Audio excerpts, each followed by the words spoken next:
Hello everybody and welcome back to Humankind. Today we have some very exciting news. Finally, some details around what to expect in the October big patch update for Humankind. Let's not muck around and jump straight in to the details as soon as we destroy the like button. Thank you kindly. Sorry for asking, let's discuss. So, the patch is releasing on the 28th of October. We know this by now, but boy do we know a lot more this morning.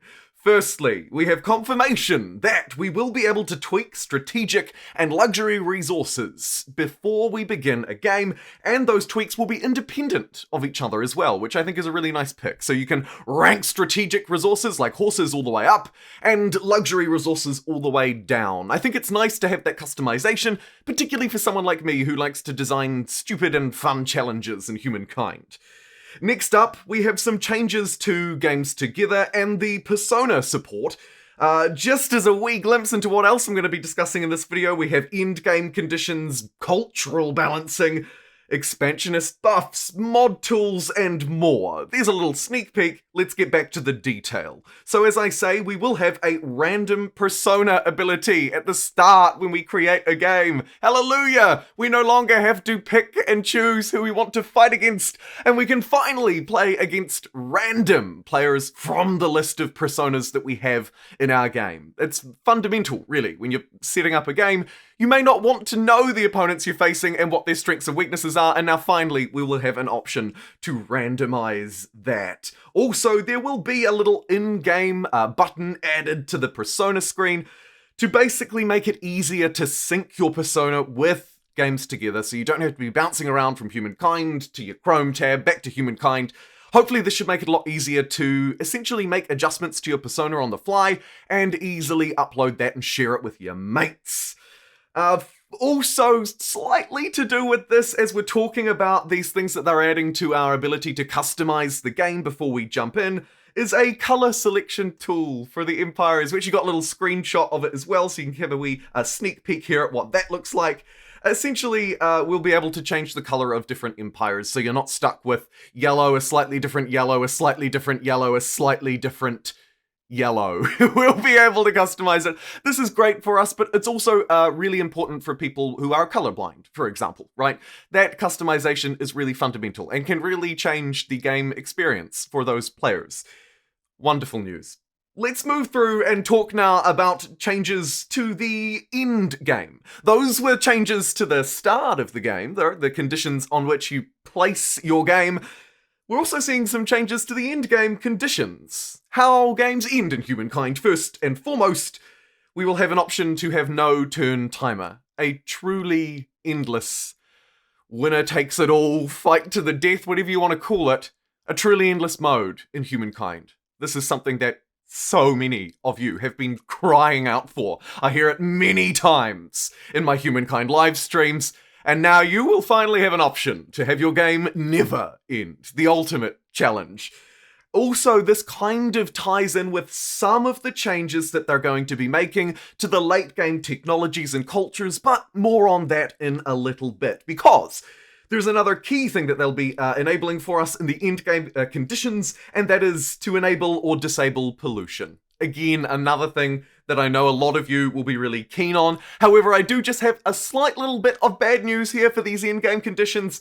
They said in their update, this is Amplitude, by the way, official information that I'm relaying to you today. They said that unfortunately that won't make it through until November. There will be a follow-up patch, right? A follow-up patch after this one comes out on the 28th of October, around the first week of November. We don't have a concrete date, but sounds like early November. That will enact these changes, and also one more change that I'm going to discuss a little bit later as well. So this is coming. These end-game conditions are coming, but they won't be coming until a little bit later than the October update, around the first week of November. What will be coming to the October update, however, and this is one that I'm particularly excited about, are sweeping changes to early game cultures and the Neolithic era, and also to the late game.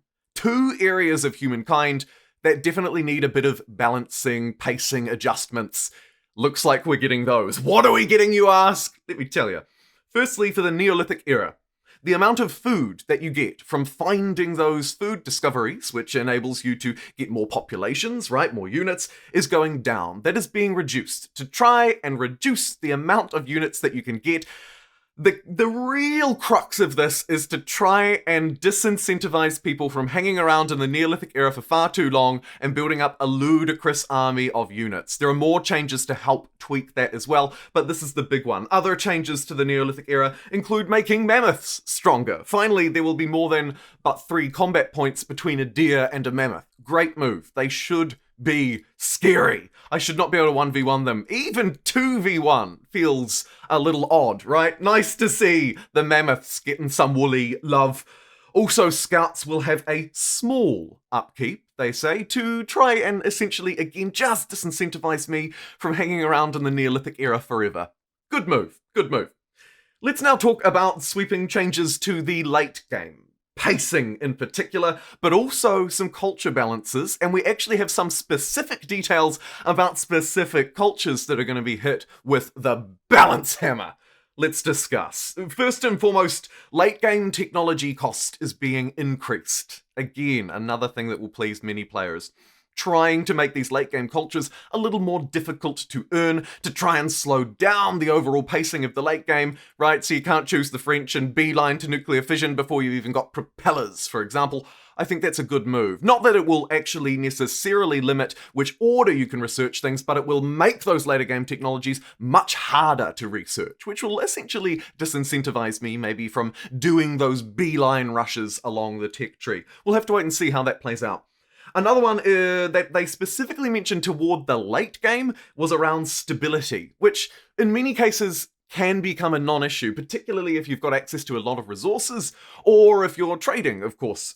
Maybe even you have some wondrous effects. Basically what they've said is the amount of stability that you're getting from those wondrous effects on those resources, and also stability on districts, will be reduced to try and make stability a little bit more of a problem in the late game. I think that's generally a good idea, although as many of my regular viewers will know, I'm not the best at keeping on top of stability. I wave my hand and acknowledge.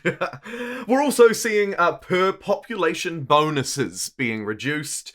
What does that mean, you might ask? Well, there are some cultures which have emblematic districts that scale based on how much population you have. In general, these districts have been the most overpowered ones. The developers mentioned 3, and I think they're 3 great examples.